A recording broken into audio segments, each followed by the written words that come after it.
You're listening to the Spotless Podcast, where cleanliness is always next to podliness. Now, here are your hosts, Hannah Brooks Olson and Andrew Walsh. I just looked over and saw my little co-pilot here, Lola the dog, sort of scrunching pillows to her liking, and it was so cute that I'm nearly incapacitated at this moment. How are you, Andrew? Is it quite rainy where you are? It is a rainin'. We're taping this the day that we're posting it, so people who live in our neck of the woods know what's going on, and it is called an atmospheric river. And as if that term weren't chilling enough, I think I read today that this is like 3 times as long as our last atmospheric river. And I don't think that's length as in length of stay. It's like this actual system is 3 times as long as the last one. Yeah, I saw some reports about like the flooding, and there are some areas of the Northwest that are expected to get 7 inches or more of rain over just a few days. So I was scurrying around outside trying to, we have a couple of areas around our foundation where we tend to get water intrusion. And so I was I was fighting with a tarp today in the pouring rain. Oh, God, in the rain and the wind. Rough. That sounds like a stress dream. Yeah, it was not ideal, but hopefully, mostly I just needed to sort of lay the tarp up against the house where the seam of the sort of house and the driveway is. There's a crack in the driveway and water tends to kind of collect there. And so I kind of laid a tarp over it. So our house is looking very tasteful, very cool right now. But what's the curb value? Yeah, it's unfortunately it is a gray tarp, so it's like slightly, it's a little less, I was picturing blue. I'll be Yeah, honest with you. I was yeah. picturing blue. No, it's a gray tarp, so it is a little less alarming. And it's it's like a pretty fresh tarp. I don't know if you've had this experience, but like what. I've never had the pleasure of using a fresh out-of-the-box tarp. So there are some things, and maybe this is just in my growing up experience, and maybe it's universal to like, I don't know, growing up kind of poor. There are some things that like you just never bought new. Like you just only ever had it given, like gifted. It was like an heirloom, and I feel like tarps were an this is the first time I've ever experienced a new tarp. Tarps are It never occurred to me that there around. could be. No. It never occurred to me until you said that there's such a thing as a new tarp. Right. Because they're just around. They just come They've and go. always existed. Yeah. Someone gifts it to you. Someone, leaves it in a garage. Like I don't think I'd ever purchased a tarp before. And there are other things like that. I mean, for a really long time, I felt like pillows were like that. Like buying new pillows was a thing only fancy people did. You just had a pillow that was your pillow forever. I know better.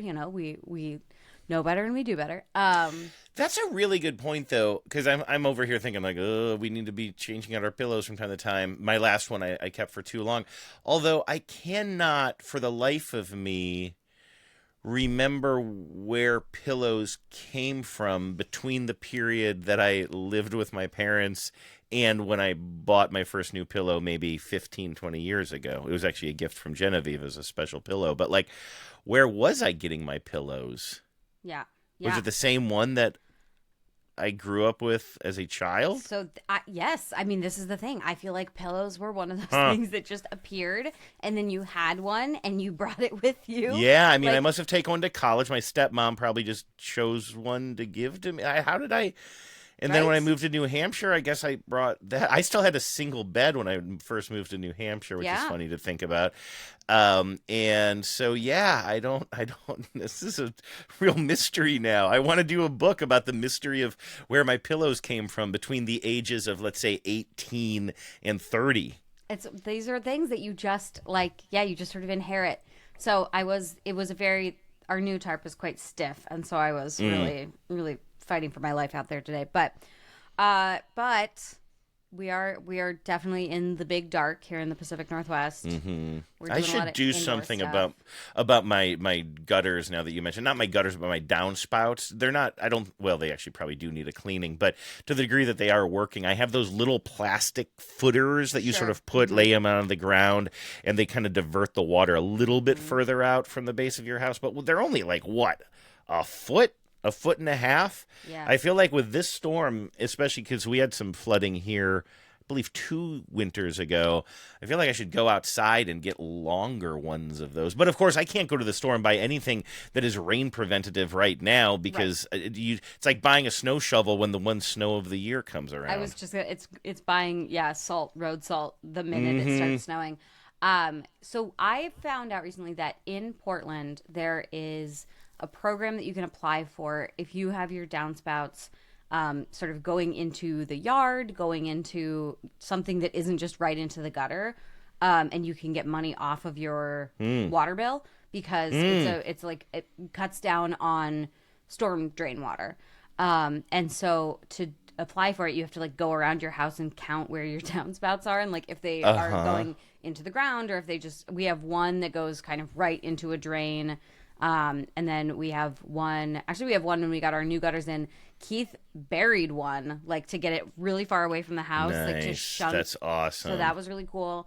But yeah, so I think that is one thing I'm learning about like water intrusion, and this is relevant to our podcast because cleaning up after water intrusion, as you know, is a challenge. Is just keeping the water away from your house, and so that's clean gutters, downspouts that are thoughtfully placed, French drains, like whatever other kind of way you can basically help the ground absorb the water instead of your house absorbing the water. This is not really related to what you're thinking about, but a thought just popped in my head.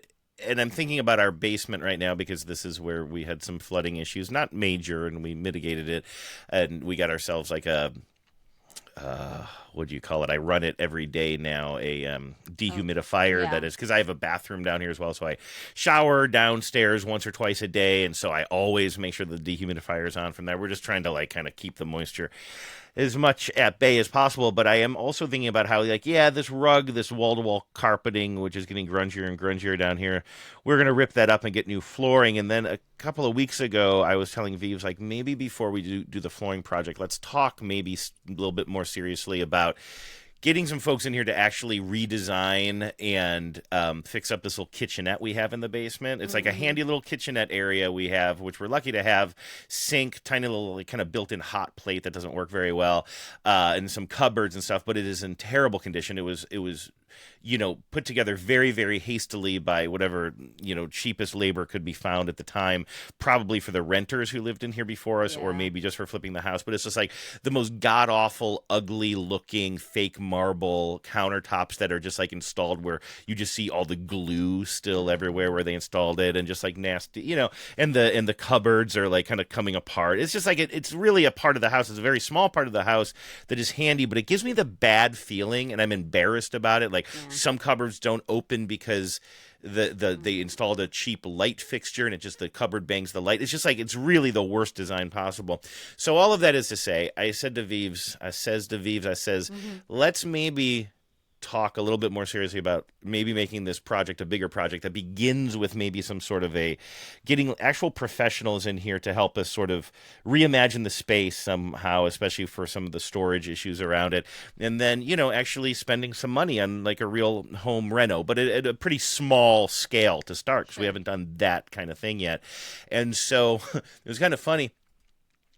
Genevieve loves a project, and I definitely benefit from this, but she was calling around various kind of architects, design build firms to figure out where would even get this started, meet some people. And then on Friday, we wake up, and she's like, oh, wow, I forgot to tell you, an architect, or I can't remember if he's an architect. I feel like she said architect. An architect's going to be here at noon.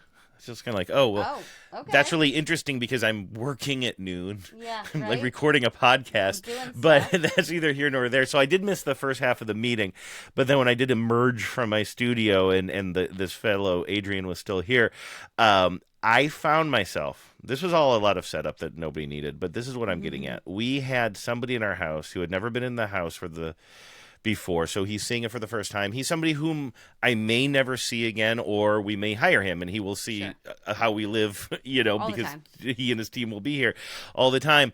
But me not having not that if I had known the night before, I'm not saying I would have gone crazy with a whole house cleaning, but I probably would have maybe made sure everything was vacuumed or whatever. But instead, I find myself sort of unprepared for this visit by a stranger in our house.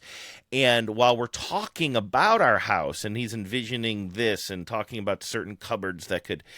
He was talking about what did he call this one thing? He's like, we can have an appliance garage. What does that How about mean? that?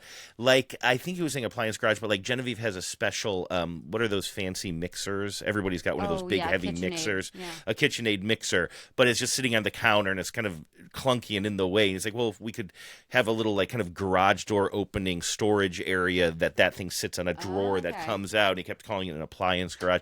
And so we're talking about our space, we're envisioning our space, and we're getting excited about it. But at the same time, the more we talk, the more I think I'm getting psychologically self-conscious about the state of things, and that I didn't even clean up this area the night before where we're now all standing and talking and the cat's toy is there, and it's just like feels grungy to me. And then we go upstairs, he's looking at our electrical box. He wanted to know where we keep our jewelry, any valuables, stuff like that. So we're showing him around, and we're showing him our electrical box, and I'm like, look, now I'm just suddenly seeing the house potentially through his eyes, or way more critically than really his eyes. Right. I'm sure he's seen some real shit, I'm positive But he's seen worse.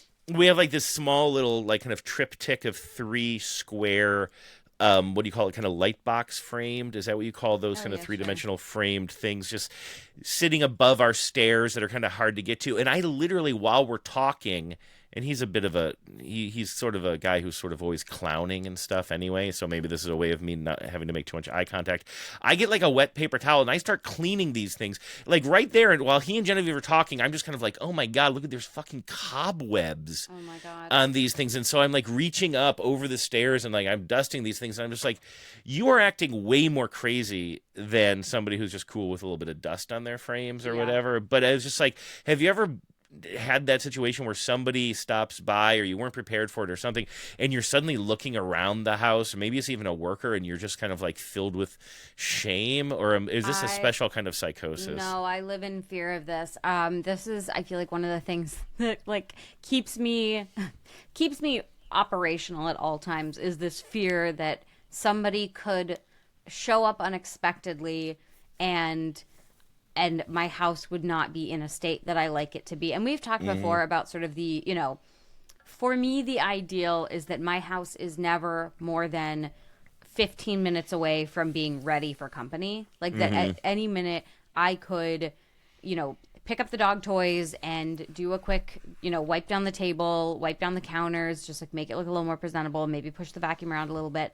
Like I really like to be no more than 15 minutes away from that.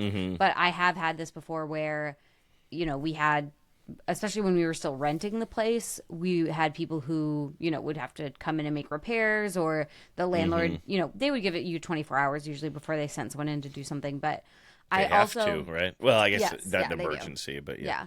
But to this day, one of the greatest compliments of all time was when a man had to come into our house to like fix the dishwasher or something, and he remarked to Keith that ours was one of the tidiest homes he'd ever been in. And I was that's like, the best. Yeah. I was like, well, cool. Here lies Hannah. She completed every mission she ever had in life, and a complete stranger was happy with her home. Put it on the tombstone. 100%. Absolutely. 100%. Yep. So there is that. So this is something I want to talk to you about. Because the tidiness, the visual tidiness is part of it, right? And then there's also the perpetual dread of having a home that doesn't smell fantastic. And maybe you're nose blind to it, maybe you don't notice. And especially because we're in the rainy season, which means we are in soup season. I wanted to ask you, Andrew, what do you do when your house smells like food? Do you just live with it? Are you fine with it? Do you try and do something about it? Like, what is your vibe on making food in the house when it's rainy? You can't really open the windows, or you can't keep them open for long. What's your process? Well, my feelings on this go way back to my most formative years. I'm not even joking too. about that.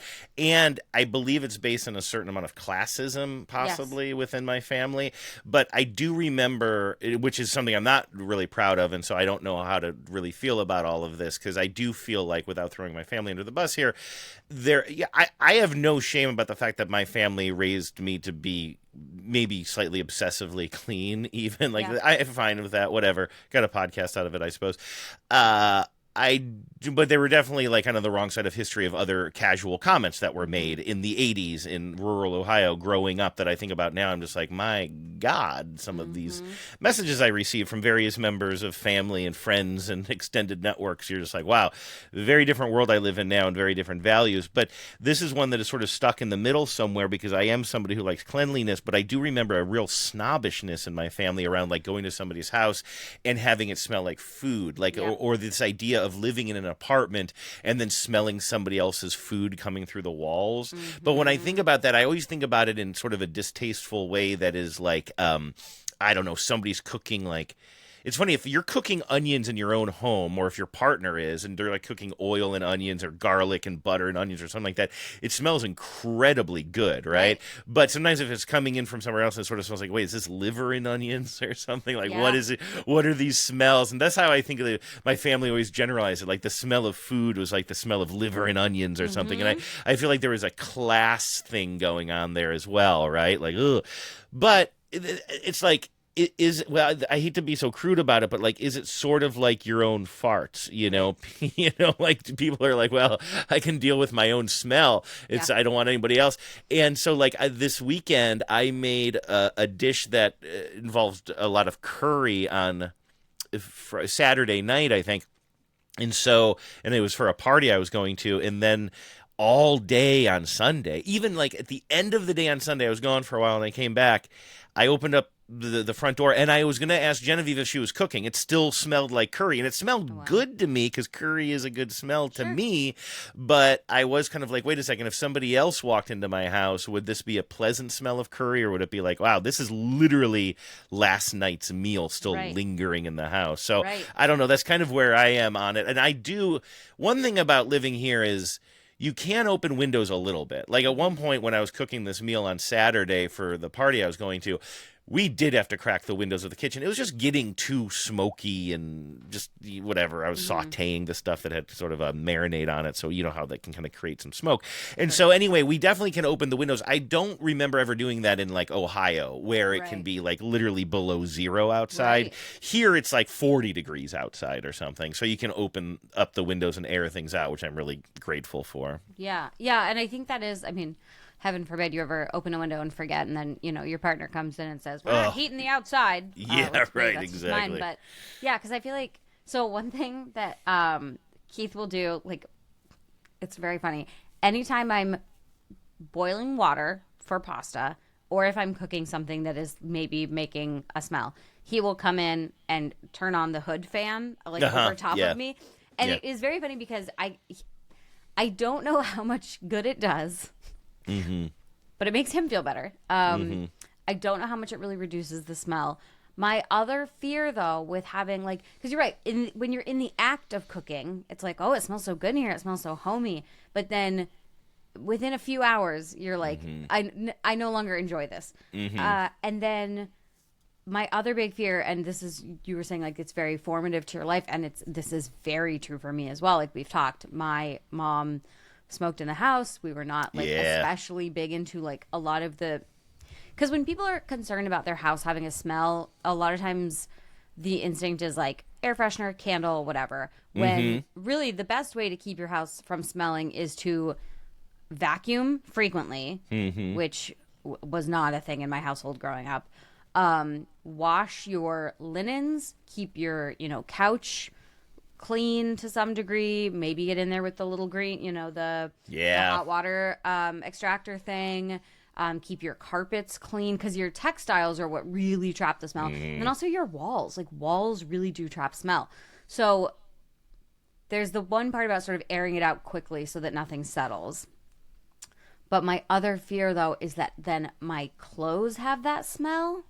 And that's a big concern. Like, there are definitely times where, you're cooking and then you run to the store or whatever and you're like, oh, like for sure, like dinner lives on me now. And that's another thing I'm very, which I guess is maybe just, we're going to talk a little bit later about inside clothes versus outside clothes. So maybe that's part of it, is that you're, you know, whatever you're actively cooking in, you change before you go out. But yeah, I'm just curious about like other ways that like you can help disperse the smell, or maybe we just don't care. I think you're right. There's definitely a class element. Like I said, like I grew up also smelling like cigarette smoke a lot, which I could not stand. And there's definitely a classism to that, but also just like, it's not great. And so I also got really good at knowing what things like remove or deodorize textiles. And so I think that's another big part of it. But yeah, that was just something I was curious about. And if listeners have like, what, maybe you don't think about it. Like, do you have a way? Does the hood fan do more than I'm realizing? I think that, I mean, it depends on your fan. Like, we have a hood fan that has, like, I think 4 or 5 different speeds, like low, medium, and fast, or I don't know.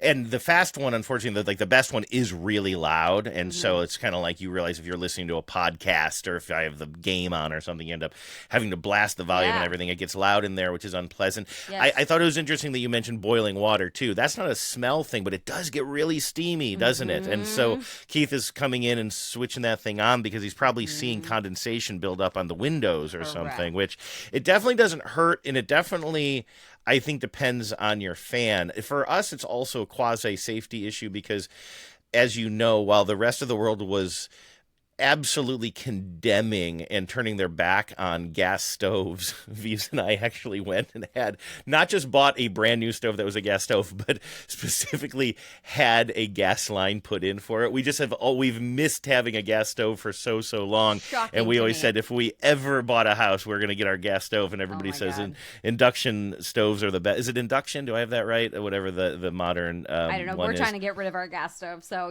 that's trade places. Yeah, we love it so much, but you know, they're with the kind of recent scare of just kind of like, are these gas stoves killing you? Everybody says at the very least when you're cooking with it, like make sure that fan is on. So I try to keep that in the back of my head too, but I usually remember about halfway through the meal when the room is already starting to like kind of, you know, accumulate with those things. But that feeling of steaminess though is different than smell, but also unpleasant. I think I don't like coming in if I'm boiling noodles or something and then I have to run outside to recycle something or, you know, run out to the trash bin. Then you come back and you're like, oh my God, what are we growing orchids in here? Right. I know. Yeah. And you see it like, you know, the condensation on the windows. Yeah. And it can just, especially, I think it depends too, like a lot on obviously your space. Like when I lived in a studio apartment, and I had no ventilation and only one window to speak of. If I made, you know, mac and cheese, I was steaming. It was like a sauna. I guess if you have a, you know, larger living space, maybe that's not quite the issue, but it is tricky when you are in that. And like we've talked many times about that, like this is the reason that spring cleaning is a thing, is because it was the time when you could finally throw open the windows, wash all the linens, air dry, hang dry everything. And so, but I really do. There's something about like almost every time I cook, and because I am, you know, a person who cooks with seasoning, which I know is not true for everybody, like I just know that it is going to be fragrant, and there's just a question of like, how much do I want that, and is there maybe a way to mitigate it sort of settling in, you know? Well, the weird thing for me about this particular meal that I made on Saturday, I think I mentioned, you and I were chatting a little bit before the show, so I'm a little confused as to what I've said on the air, but I was making this food for a little holiday party we were going to, and that's not usually my move. Usually if they say, hey, it's, you know, bring a dish or something, usually Genevieve just sort of takes over that responsibility. But this time, like, we had a lot of advance notice that this party was coming up, and I started thinking like, well, I like to cook more now. Like, I grew up never knowing how to cook anything at all. And now at age almost 50 here, I really enjoy being in the kitchen, and I've enjoyed branching out a little bit. You know, I'm certainly not an adventurous cook, but I'm definitely way more of a cook than I was even 10 years ago. Sure. And so I was thinking, well, we're going to this party. Like, don't be an infant here. Like, make food that you would want to eat. Yeah, Or bring that you something. do want to eat or would want to eat if you were just showing up at this party. And so I started thinking, like, well, like, what is something that would be like kind of a, like, what do they call them? Heavy hors d'oeuvres or something, heavy grazing or something. Yeah. I was like, what would be something kind of substantial? And I started thinking, like, I don't know, like something with meat probably. Like, and I landed on, for some reason, I was just like, well, what about chicken satay? I can't remember the last time I had chicken satay. I was just like, I don't know, it's chicken on a stick. That sounds pretty good. Like, why not? Good And it's one for a also hors party, too. You're d'oeuvre. walking Yeah. around, yeah. Yeah. And so I just got this idea in my head. And for weeks, I was thinking, I guess I should look up chicken satay recipes. I wasn't really thinking much about it until literally like 2 days ahead of time. I just grabbed the first recipe that pops up. And I'm like, well, I'm nervous about this. Like, I've never made a recipe for the very first time for other people. Or if I Right. have, it turned out terrible. And so I've made that a rule for myself. No, you practice recipes. I didn't give myself enough time to try this at home. So I was pretty anxious about doing this. I end up making this chicken satay, which has, again, a kind of a curry kind of marinade on it, and then you put it on the skewers and you kind of saute it in a skillet, but also you make the peanut dipping sauce that goes along with it, and end up being a hit. And the thing is, so first of all, I did one thing that I'd never done before, but I bet you a lot of people, maybe even especially women who are often doing the responsibility for the family of cooking before going to a party, is like I had to like really not just, I'm very big on timing everything out in the kitchen and thinking things through. I think you're more experienced, Hannah, so you can go in there and sort of just like kind of whip it up and be cutting up vegetables while something is like cooking already. I like to have everything as prepared as possible so that when it's time to start like bringing heat into the equation that I'm not like running behind on things. Yeah. So I already have those timing issues, but now I have the timing issue of, but I want to be doing all this cooking. It took me a couple of hours maybe to prepare this, but I also need to prepare myself. I need to Yes. prepare this body that is also going to the party. So I'm going to have to take a shower at some point, but then when do I take a break in the cooking, and then what do I wear? I don't want to put on my party shirt and then finish up my cooking, especially over something that is like a pan full of Gonna grease. splatter. Oh my. Yeah, exactly. So I had to Yeah. like kind of plan all that, and I did it okay. But then what I did is I came out of the shower and then I put on what I call my tonight shirt. It's like an Sure. oversized button-down shirt that's really frumpy looking, and I look like Josh Naylor or something, just like this oversized frumpy shirt. And Jenny even said later, she's like, "Oh yeah, I was gonna say something. I was hoping you weren't leaving." She's like, "I don't want to police your fashion sense, but I was hoping that you weren't actually walking in." I was like, no, I have my shirt and my shoes. They're hanging over there. This is my cooking shirt now. And then when I'm done cooking, I will package everything up and keep these things as hot as possible. And then I will quickly put on my shirt and shoes, and then you call the car, and then we'll go out. So that was, but back to the smell thing was, because it was for a party, I took to the party. I had a little bit of it, but I don't go hog wild eating Right. things at parties. And then the whole next day, for the next 24 hours, when I would wake up in the morning and the house still smelled like curry, or when I came back at the end of the day it smelled like it, it made me long for the food that I made that I didn't really eat that much of. It was making me hungry. It was Yeah. like, oh god damn it, I wish I had some of this stuff that the house smells like. Yeah, that is also part of the risk you run is then, especially if you made it for other people. Yeah, That I is was very like, funny. so Why I'd don't love you to just eat make that it for stuff. yourself? Do you know how to make it? Yeah, I probably will. I didn't want to make it exactly the next night, but then coincidentally the next night I end up cooking with curry again because maybe it was on my mind. One other thing that you mentioned was about spring cleaning and the idea when the weather changes. And again, you think about places with really harsh winters, especially like the Midwest or what have you, New England too. And you can throw open the windows finally in the spring. It's amazing how my brain, and this goes towards a lot of things in my life, where I know something is going to be a problem down the line, but I just can't believe it in the moment, even though it's been a cycle in my life for a long time. And my car in the winter is one of those things, because when I am detailing my car, and I hate detailing the car. I love it when it's done. I love having a clean car, but our car especially gets really, really gross and dirty, and I think we have some sort of a sealant issue. So for years now, the car gets condensation on the inside during the winter, especially when it gets like frozen. Sure. And that's definitely a sealing issue. But we told them at the dealership about it, and they're like, it would be so expensive just to even test for this at this point in your car. Like, I would just live with it. But I think that it's leading to like more water stains on the seats, because right now when I go into my car, it gives me such a bad feeling. There's this huge water stain for some reason on the driver's seat. It's not like I've been driving around in a wet bathing suit in the middle of winter. Like, I don't, but it's like this really pronounced, stain that I think will come out with some Folex, because I've dealt with this before, and the floor mats are awful, and it's just like starting to get to that point.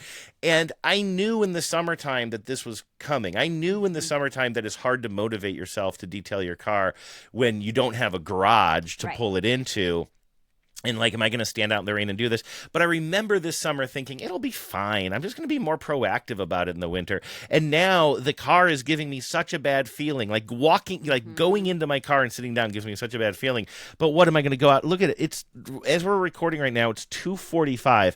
It is almost dark outside, and there's an atmospheric river going on. I don't think I can't even imagine when I'll be able to clean the inside of my car again. And I knew this was coming. I should have cleaned it at the end of summer.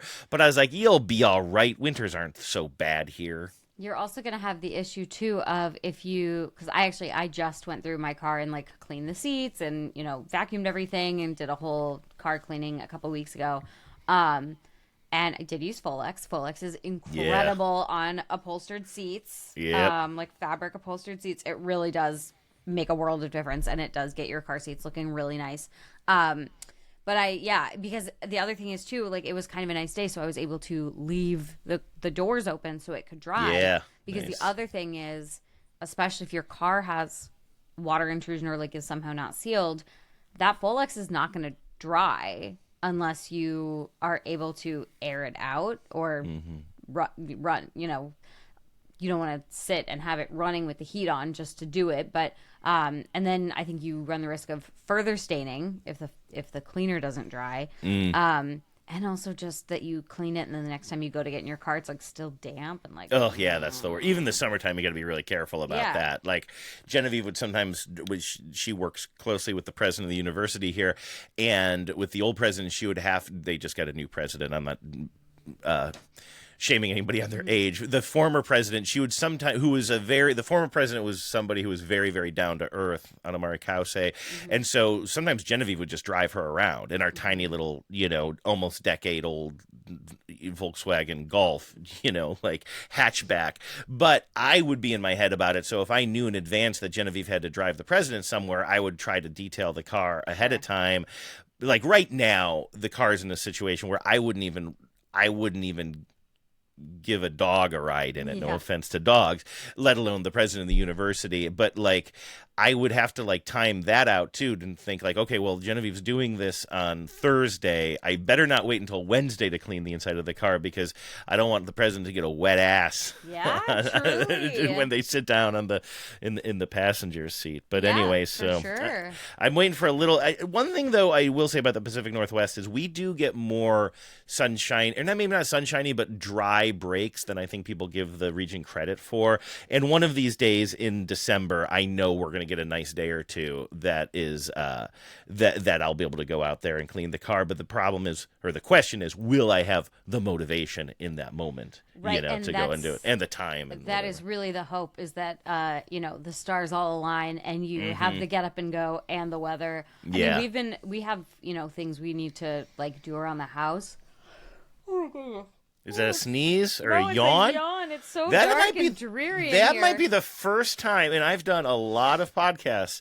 That might be the first time my co-host has ever just yawned in the middle of a podcast. Okay, and and it wasn't even me talking. Let me take that back. I'm sure there have been times people have yawned when I was doing the talking, but I've never known somebody just to yawn in the middle of their own sentence. Okay, can I tell That's you? incredible. This is so unrelated, except to the yawning. This is a real thing, and I like. So there is a thing with people who have ADHD where you basically get taken over in moments when your brain is not producing enough dopamine. And so your body is just overwhelmed. Like, I will get into yawning fits. Like I just cannot stop yawning. And I have like asked doctors. And it is most likely due to having ADHD and having it be a dopamine deficiency. Yes. It hasn't happened so much since I got on Vyvanse, which I am now obsessed with. Which is the new medication that I started, which has really helped with my cleaning too, by the way. Yeah. I have a lot more of that like drive to actually do stuff. But yeah, yawning is the thing. Anyway, whatever. Couldn't have been that important what I was saying. Because I yawn in the middle of it. Okay. So, I am going to do this without yawning, if possible. Maybe. I'm going to tell people how they can call into our spotline, as you like to call it.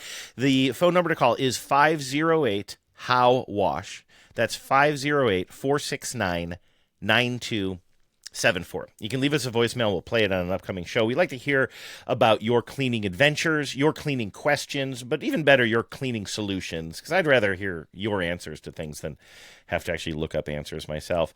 508-469-9274 is the phone number. You can record a voice memo if you'd like and email it in, spotlesspod@gmail.com. We're on Instagram. This episode will be on YouTube, and all of those you can find us at SpotlessPod, and the website is spotlesspod.com. And if you're into it, Hannah, I say we haven't even told people what's coming up, but there's no time for that now. Let's just get into it. Straighten up and fly right. Straighten up and fly right. Straighten up and fly right. Cool down, Papa, don't you blow your top. Hannah, would you say that you were yawning because you're bored to death? Because we're about to talk about death. You know how much I love to talk about death. I That love is talking true. about death. Oddly, it's the most alive I've seen you this whole show once I brought that topic up.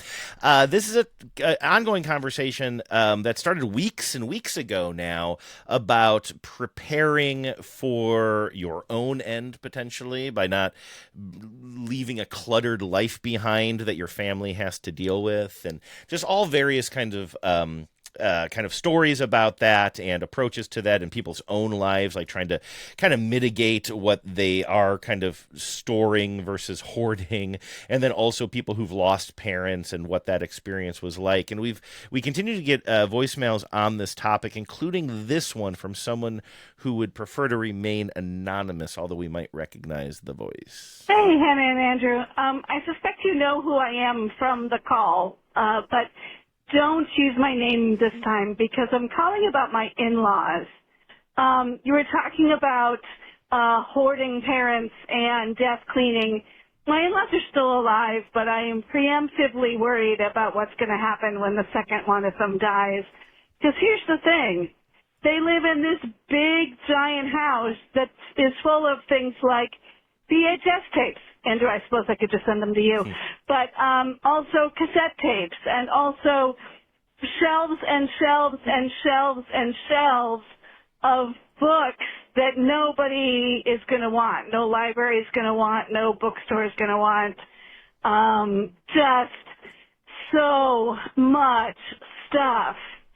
And, like every tool, every, half-used can of Raid, just so much stuff. And they're not my parents. My parents died a while ago, and my siblings and I cleaned out their house, and these are not my parents. So I'm tempted, when the second one of them dies, to, take a vacation for a month and leave it to my siblings-in-law and my husband.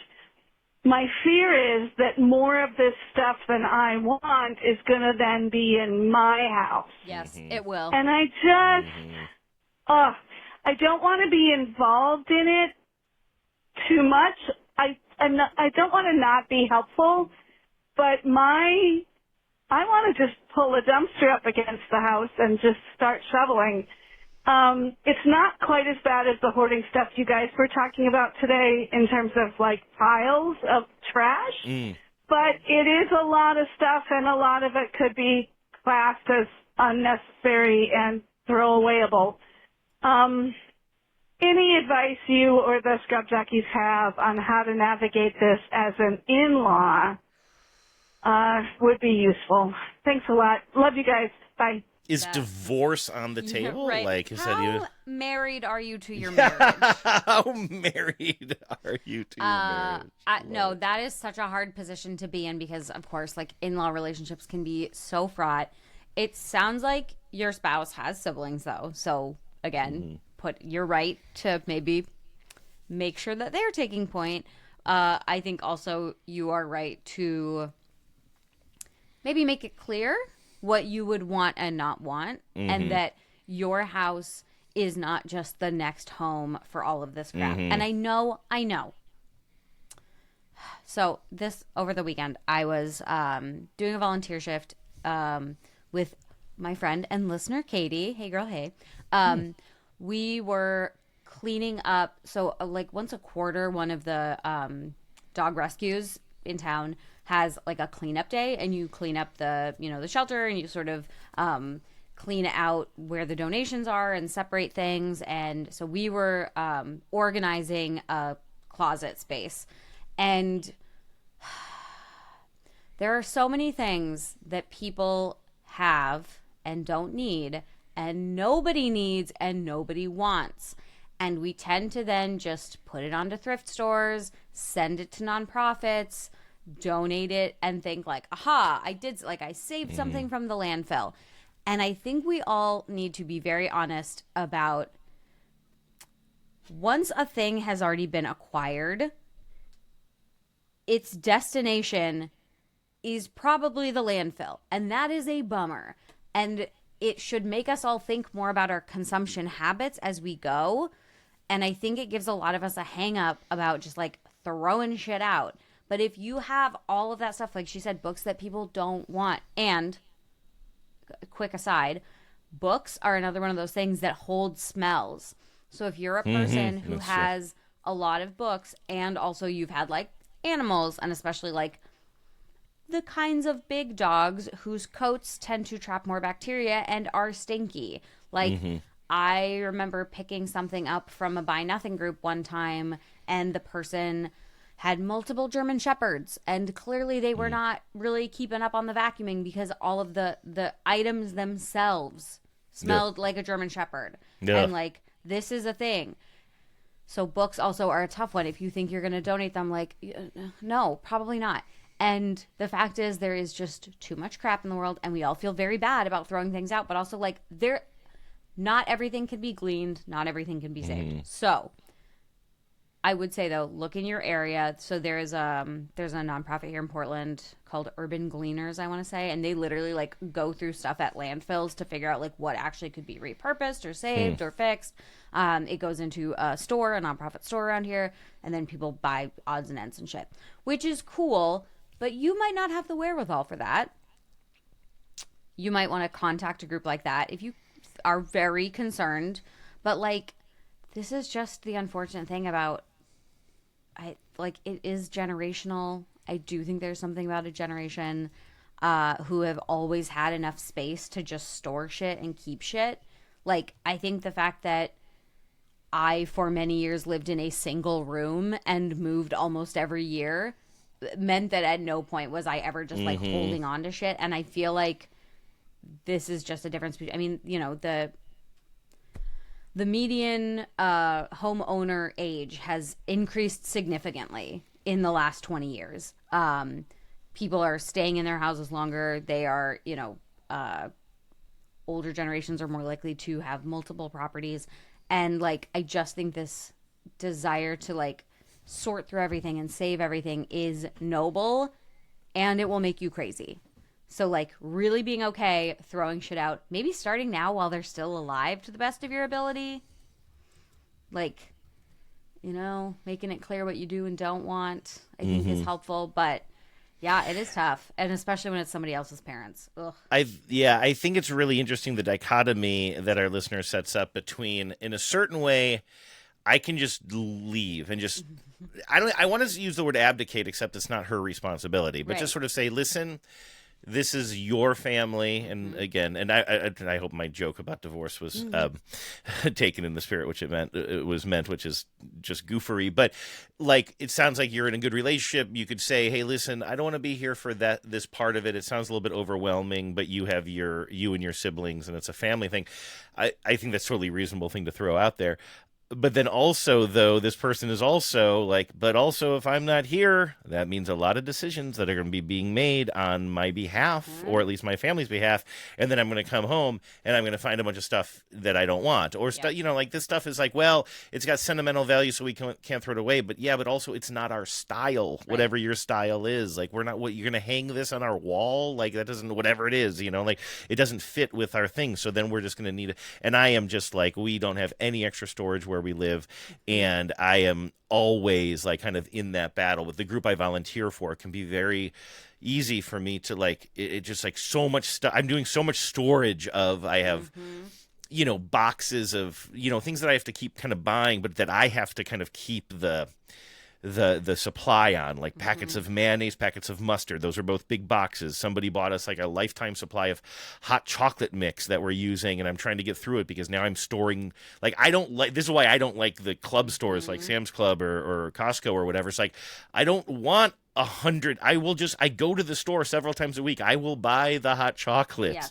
on a weekly basis and have one little canister of it, but somebody else gave me this huge box of it, and it's like, okay, thank you. But like, now I gotta store this shit. Like, I'm using it. It's like they basically bought one season's worth. It's not gonna go bad as powder. But like, it's like, I just don't want. What's more valuable to me is the space that I have, not the time it takes to throw one more thing in my grocery cart when I'm at the store once a week. So anyway, I'm so protective of my space that any little thing, even with like my other job with TBTL, like, we have these gifts that we give away, and then a few extra ones kind of come in, and I feel like, well, I need to save at least a few of these thank you gifts that we produce every year. They're nice gifts, but every single year there's more and more and more. And then, well, actually, it does kind of come back to the fact, though, that we did. It's funny, we're getting mission creep a little bit, a possible kind of work being done in our basement, because the architect guy is like, and he was being very respectful of the dollar signs involved, and he was saying, but he's like, you could, move this, create more of this as a kitchen area, move this storage space over here, and then we totally like knock out these walls, and like you have so much potential storage space. And also, it's just not there. All of our storage right now is like just holes, like big empty areas without any kind of organization or any. And so like, so wonderful to think about. My God, if we spent a certain amount of money, and then suddenly it's like, oh, I'm pulling out this drawer and our stuff is in here. It's not just all thrown in. Like, that would be so amazing. But I don't think we're going to be able to afford the greater renovation that he was suggesting. I know, and that is like, I think organizing as you go obviously is a way to prevent yourself ending up with just a million doom closets. Keith has done an amazing job with the organization of our storage room here, because we have a basement like storage room, and he did such a good job finding shelves for it, getting bins for everything. Like, to his credit, he really turned it from just a cavern of stuff to now like we know where everything is. He of course used his label maker because he loves to make labels. But it really is nice to have those areas organized. So also, like, again, it's not your parents, it's not necessarily your job, but when they are still around is a very good time to be like, what if we went through some of this and we could organize some of it so that we know where it might be going, if it's useful. Maybe also it's a time to get stuff out before it becomes useless, like get things out when they actually might be useful to someone else. And even just starting an organizational project of that nature can be helpful in going through some of that stuff.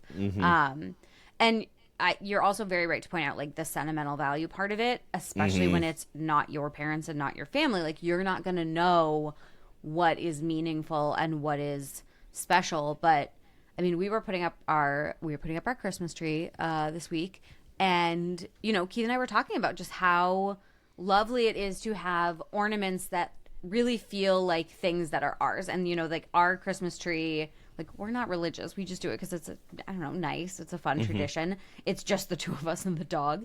And it's really nice to sort of look at all the things that we have. And we don't decorate for the holidays with new shit from Home Goods. It's all the same stuff. He's had the same like garland since before I knew him. A lot of some of our ornaments are from childhood. Some of them are things we bought together. It's very like, if you look at our tree, it's a lot of like inside jokes. We have at least one I think you should leave ornament. We have a number of ornaments from Scotland because we had a really wonderful trip to Scotland and we really loved it there, like things like that. And so I think going through it while one or both of those parents are still with us is also a very good way to set aside like what is actually meaningful, like what would you want.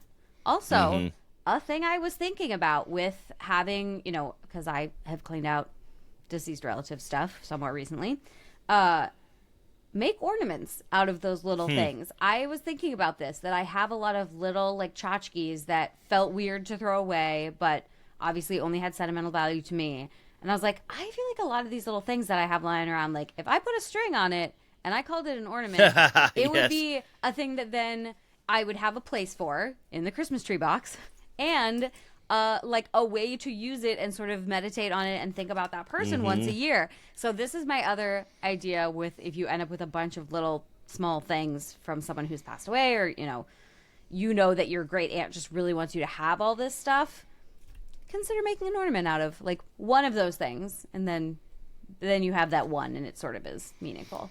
I have this on my keychain. I'm trying to show it to you so that I don't show also my phone number. I have old man Theo's cat collar. What do you call it? It's the thing that said, his little tag that says Theo on this is my old cat. So I keep that on my keychain all the time, like a little ornament. Idea. Yeah, a keychain is also a really good idea. Yes.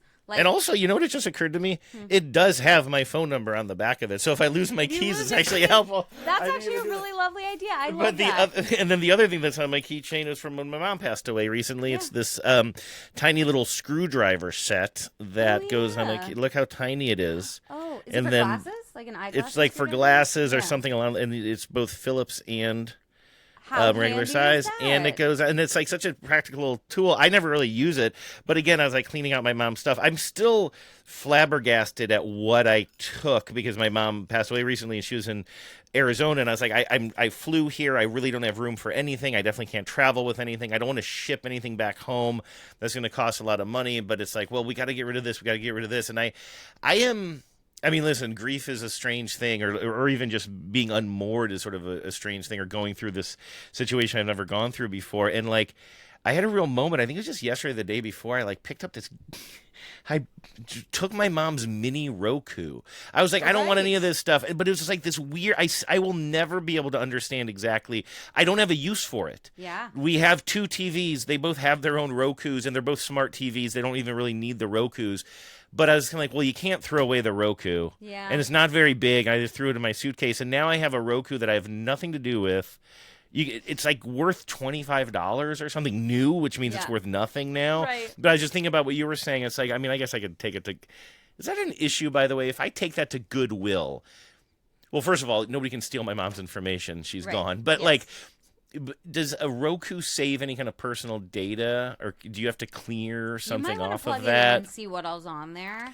Yeah, she's just going to have, she'd just subscribe to nothing but like erotica channels. That's the problem. I mean, that is a fear. You never know what you're going to find. I'm pretty sure. We had this conversation about like journals and stuff that if you find someone's actually notebooks, which, by the way, also to our listener who has the in-laws. Yeah.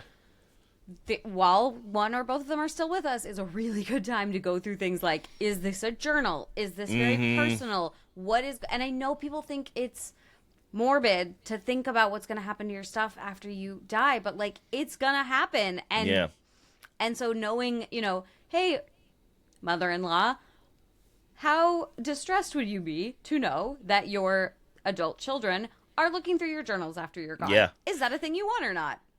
That Have is that the conversation. Absolute perfect introduction to this next voicemail, which is going to cover that.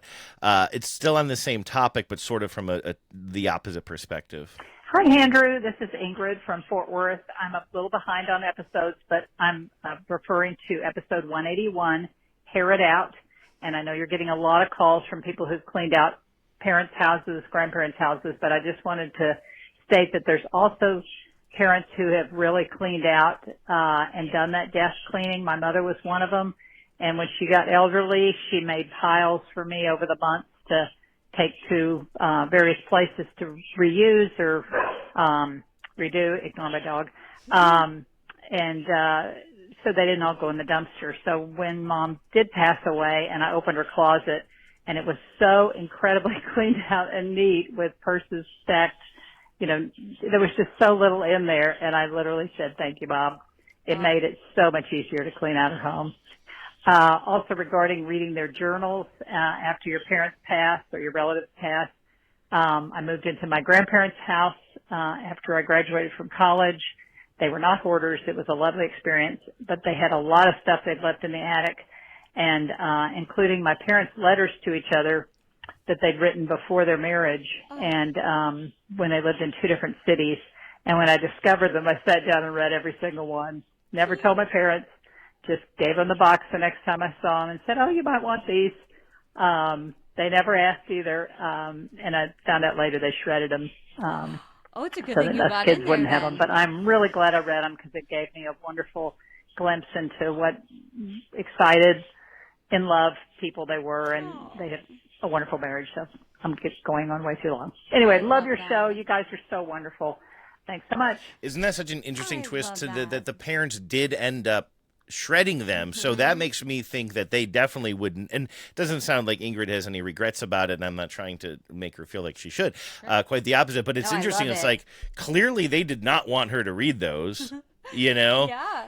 But the fact that they shredded them, I told you that I had this suitcase full of like my old journals and like kind of notebooks basically from college where I was writing all kinds of stuff, and like I never had the heart to throw them away, but it also made me feel like, ugh, if something ever happens to me, if I die suddenly, and and then somebody reads this, I'll be embarrassed. And again, not that there was anything explicit in there, or other than just like just an idiot 18, 19-year-old who was reading too much Bukowski and thinking that he was more poetic than he was. Smoking a lot of cigarettes and really feeling deep feelings. And listening to a lot of melancholy and the infinite sadness. Now, one thing that you and I talk about a lot is, anyway, I threw all those away and I felt so good. Once I threw them away, I was like, I spent one last evening kind of going through them. I hadn't looked at them in a couple of decades, and then I read them and then I threw them away. Anyways, but Ingrid, like, she never told her parents that. And they definitely were like, okay, well, now we're going to have them shredded, which is maybe they got to have their last moments with them too. Probably went through them, relived some memories, but then said, this doesn't need to outlive us. And I kind of like that. I will say that Ingrid called in with a follow-up too, because you do get to that question of like, wow, you're talking about letters written during a time of like pre-marriage, like who knows what could be in those letters. Like my concern wouldn't even be about, does my mom want me to read these things, so much as like, do I want to read these things? What's in here? Am I gonna see a sultrier side of my parents' relationship that I was never supposed to see? But Ingrid did call in with this. Hey, Andrew, this is Ingrid again. I just left a message about reading my parents' letters. I should mention that my mother was blind, was blind, and so she would have a roommate or a friend read my dad's letters out loud to her, so they were all G-rated. So I think also that generation probably wouldn't have written kind of letters back and forth we would have written in previous generations, but I thought it wasn't quite as creepy as okay, you guys are wonderful. Bye-bye. Oh, and by the way, my dad was the Marquis de Sade. Right, really. That's such an interesting detail. That's also a very interesting detail that her mother was so organized and like as a blind person. That that's interesting. That was like sort of part of the that she did such a great job. That's an interesting facet to it too, because I feel like a lot of times one of the reasons that houses fall into disrepair and older parents just start to hang on to stuff is because they have health challenges or something but it's really interesting that someone who had her roommate read letters for her also was like so organized. That's so cool.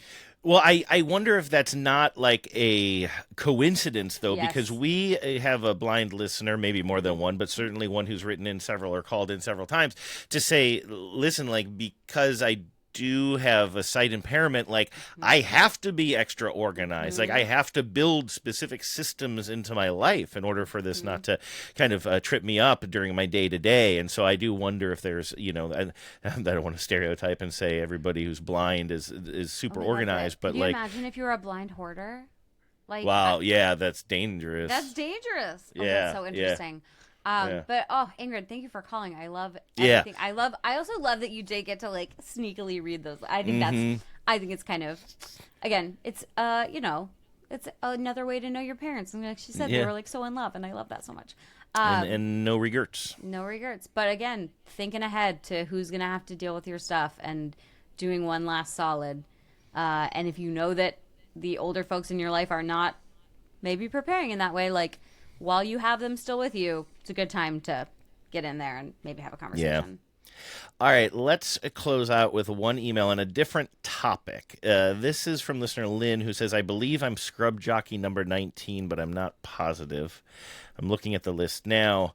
We have 17 is Elise in Georgia, 18 is Cheryl in Corvallis, 19 is Lynn in St. Paul. So indeed, this must be Lynn in St. Paul, scrub jockey number 19. This is on the topic of outside clothes. I had mentioned that there are some people like my former I can never remember what they're called. What do you call the people who clean your teeth? Your Dentist? hygienist? Dental My hygienist? hygienist. Remember I was telling about my hygienist who found out I have a cleaning podcast, wanted to talk about it, but she couldn't believe. She's like, when my boyfriend comes over, or maybe husband now or something, like I make him change out of his outside clothes immediately for inside clothes. And we were talking about that, and I'm very opposite of that, right? Like I'm a shoes on in the house kind of guy. But Lynn says, I was just listening to the latest podcast, and about 10 years ago, my daughter moved to Manhattan from Minneapolis. One of the things that she had started doing in New York was changing her clothes the minute she walked through the door when she got home. When I asked her about why and when she started doing that, she said it was when she started to ride the subway. And since visiting her many times and riding the subway with her, I will also do that when I'm there. Those trains are just nasty. I do not, however, do that when I'm home and just driving my car and running errands or going to work. Love the show. Thanks, Lynn. Appreciate it. This is a good addition to the outside clothes conversation. Also, in hearing that email and then also considering your dental hygienist, I mean, most dental hygienists wear scrubs, so obviously those are coming off as soon as Yeah, you- right. I used to live on First Hill in Seattle, also known as Pill Hill, because it's where all of the hospitals are. And I would see folks, riding a city bus in their scrubs, and I like no judgment. And I am not a healthcare worker. I don't know how this works. But if the idea with your scrubs is that they're like slightly, they're what you put on that are clean or sanitary, does it not defeat the purpose to like ride a city bus with scrubs? You mean on the way to work, Yeah. not on the way after? I wonder, like, I don't know what the purpose of scrubs are. They also could just be a uniform that is kind of like, well, we know they're going to get nasty, so let's Yeah. just keep. Yeah, I don't that's know. it. Like, you're not rubbing your uniform. I don't want to tell a doctor how to do their Right. business, but most of my doctors don't rub their clothes up on me. Although I feel like just Most in of them general, don't. like not My most, eye I mean, doctor some. does. Well, you have Yeah, that kind of relationship. right. Yeah, exactly. My I've- optometrist. I feel like though it does make sense, like especially with like dental hygienists, like I would probably want to take those scrubs off as soon as I got Yeah, home too, because sure. like who knows what's flinging back at you. Ugh. So that makes sense, and I do think if you live in a place where you're commuting, where you are, I mean, I used to change immediately when I got home when I lived in Seattle, but it was usually because either, especially when I walked to work, and I had to walk like a mile to work and back every day at one of my jobs because there just like was not a bus and I didn't have a car, and I would change immediately. But that was also because one, I was very done in my work clothes. I didn't want to Yeah. wear them any longer than I had to, and two, a lot of times they would get mud on them because I was walking, or I was like came home and I was like sweaty from the walk. And so there's a lot of reasons why I do change my clothes almost immediately, but I don't separate between inside and outside clothes necessarily. But it does make sense if you're somewhere where you're getting grimy, or where when you don't feel like you don't want to bring, outside stuff into your house. That makes sense, especially living somewhere like New York City. And if you have to spend a long time on the train, like I've been in New York and had to spend kind of a long time on a train, again, circling back to the beginning of the show, you'll get into wherever you're going, your hotel, your apartment, wherever, and you smell it. And you smell like the subway. Yeah, And it's yeah. like, that's a very particular odor that you might not want to be bringing around your house. So I get remember that. my dad complaining about that. He would stop sometimes. There was some sort of a convenience store. Again, we grew up in kind of outside Cleveland, but in a rural part of Cleveland. I think the stores there were maybe called, it was some sort of a convenience store, but I want to say it was actually called Convenience, like Convenient Food Marts or something like that. And they would make chicken in the back. And I don't know if we ever bought it. I can't remember if we were. I feel like my dad, maybe he would have gone to a different place if we were going to get takeout chicken. I'm not sure, but I think it was fried chicken. It might have been rotisserie chicken. But the point is, you would go into the store just for a jug of milk or whatever. But you were in there for like 2 minutes, and then you come out and you just smell like that grease in that food that just hangs in that air all the time. I'm picturing you, by the way, and I am really hoping you've read or watched this. Are you a Sense and Sensibility kind of person? Did you read that Jane Austen book? I am not a Jane Austen girly. I am such a heretic of literature in that I was never a Jane Austen. I was never a Bronte reader. I was like you. I was reading, like mid-century Right. tortured white poets. Although I did read, what is Bronte's big one? I did read that. Like Wuthering Heights and well, Jane Eyre and Jane Eyre. I did read Jane Eyre, and I did read Sense and Sensibility. Those are the only two kind of in that genre, and I know Sense and Sensibility is Austen, but I'm pretty sure this is now lost because you can't help me with these references if you haven't read it anyway, and I'm just going to, all I'm doing is disappointing the listening audience who knows what I'm talking about and boring those who don't know what I'm talking about. We for sure have some Bronte girlies. I feel like Yes, people great who would job. listen to a cleaning podcast and Yeah. people who are Bronte girlies, like that is that Venn diagram is really tight. Well, moving it back to Yes. Austen, though, I think in Sense and Sensibility, I think the main characters, it begins with this opening scene that always like sticks in my mind, probably, and I'm just realizing this now because of the dirtiness of it, like there's some new fancy lad in town that all of the eligible young women and their mothers want to meet, right? And the main character, Elizabeth, I believe it begins with her, like she's a kind of a scrappy gal. I feel like you could relate to her probably, and Genevieve certainly could. And so she walks across some long field in a very like way that would be like unusual, not ladylike for the time or whatever. So by the time she shows up, the hem of her white dress or whatever it is, she's just been tromping through the mud to get to this guy's house. Or I don't know why she had to go. Oh, she had to go rescue her sister who was there for some reason. I can't remember exactly why, but she's like shows up with like muddy boots and like, wearing a dress because she's a woman. She had to wear a dress at all times, but had to go through this muddy field and just shows up with this muddy ass dress. And to me, that's what the book is about. Yes, is tromping around and being being a it mess. makes no sense, and it's not sensible to do that. No, the sensibility would be wearing pants, which would not come Yes. along for another 100 years.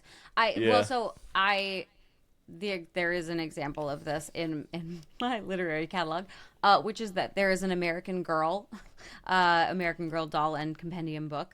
I didn't know there was a book that goes along with. Oh, there's a book series with every doll. Every doll has a book series. Okay, that we do not have. This time is to your get into generation? Yes. I thought. Oh, okay. I for some reason I thought that maybe this was a little bit after you, but this No. is your generation. No. Oh, okay. I was such a dedicated reader of American Girl books. So every American Girl doll has basically they're like sort of they all have a set of books and they all kind of hit the same notes. There's like a birthday, there's a holiday, there's like whatever. And the idea is that they are sort of like historical fiction for tween. They're like kids really.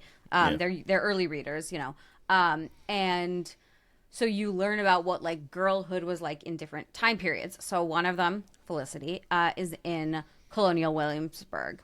And she loves to ride horses. And so she desperately wants a pair of breeches, pants. She like hates having to ride horses in a dress. And she is forever, her dress is always muddy. Her dress is she's always dragging her hem. She's like a wild horse girl.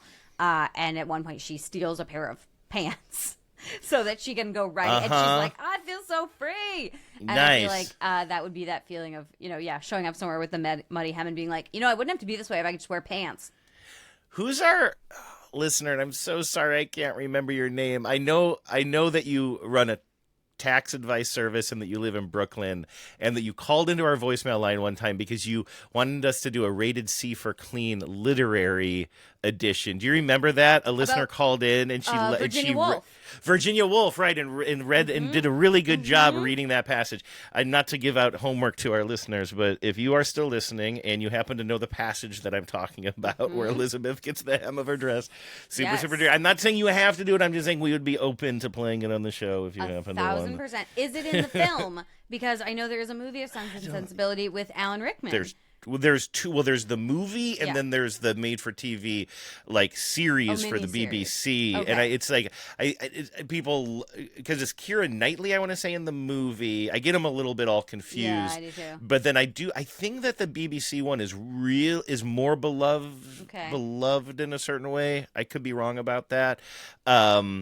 I think I like the BBC version better than the movie, although the movie has such better production value and lighting and everything. The miniseries has this kind of we're taking a walk around the parlor, but you're like, yeah, but are you under fluorescent lights right now? That seems a little bit, you know how that have that cheap lighting of that kind of era. But anyway. Alan Rickman and Hugh Grant, I think, are them. But yes, I'm curious, is there a scene of her getting all muddy? And then here's my other question. We usually do rated C for clean as rating cleanup scenes. I would be open, though, to mess scenes and then theorizing as to how to clean them. This is a thought exercise I would enjoy. And so if you have any favorite... I've been rewatching Mad Men because it's there on HBO. Yeah, everybody is. Yeah, they got. Did you see that post about how in they recut it or they remastered it, but they left in some mistakes because they changed the dynamic, and so you could see the special effects people off screen, kind of putting fake vomit on the carpet. This is the first thing that Keith asked me about when I told him I was rewatching Mad Men on my emotional support iPad. He was like, "Well, did you get the one with all the whatever?" And I was like, "I don't know. I'm watching the show." They swapped it out quickly. I'm starting to wonder if they might have done that on purpose to get the press, because now everybody is talking about that. Yeah. Anyway, sorry to interrupt. I was just curious. I mean, there is a scene, where Roger Sterling vomits a considerable amount. Very curious about how you would go about that cleanup. But then there's another scene where somebody gets their foot run over by a lawnmower in an indoor space. And all I could think was oh my God, what the cleanup for that would have been horrendous. Yes. So if there are any messes in film or TV that you've seen and you're like, how would we go about cleaning this? I would be interested in that. I am so confused right now. Why? I do have my face is starting to get very hot here because Sense and Sensibility, it's the right movie, right? Am I talking about the wrong Jane Austen novel? I cannot help you on Jane Austen. I know. I said, I'm a dilettante. I don't know these are not for me. But I do know that Sense and Sensibility has Emma Thompson. Yes, Emma Thompson, Alan Rickman, Kate Winslet, and Hugh Grant. They are the ones who were in the 1995 movie about it. Yes. But who is in? I'm looking up we don't have to do this on the show. I'm just really embarrassed. Pride and Prejudice. You're thinking of Pride and Prejudice. Jesus Christ! Yes. This whole time I've been talking about Pride and Prejudice, not Sense and Sensibility. Oh my God! First of all, I'm so sorry to our listeners who had to go through that arc. Oh my God! But I'm so glad we got here at the end. I told you my face is getting hot. I was like, I'm watching a slow motion crash here. This is not Sense and Sensibility. This is Pride and Prejudice. Okay, listen, I've been talking about. You could be forgiven. Those are the same name. Yes, but those are the same. But I was looking it up, and I was like, "This isn't," because I know that Mr. Darcy is played by somebody else super famous who Matthew everybody McFadden. Exactly. The guy yes. from Succession, and then most recently I saw him on Death by Lightning, which is a show on Netflix. This is now we're just in Hannah's. But there's also there's Colin Firth who played him in the BBC version. That's the what Mr. Darcy, the great exactly. Mr. Darcy. Yes, I know exactly. Yes. Okay, yes, we got there. Everybody, put away your emails that you were writing us. We got it. I was Googling around while you were talking. I'm just like, I know, because I was like, the BBC one didn't come out until 2009. That's not right. And I'm looking at the cast, and I'm like, this is all ringing a bell, but the wrong bell. Oh my God! I will be issuing a full apology that we in survived. 2 weeks. I will just put I will put a disclaimer on the website. Yes. That just so you know, we do get there in the end. But both Andrew and I am a lit major, and I managed to skate through with very little Jane Austen or Bronte. I just didn't. It was not for me, and I'm sorry.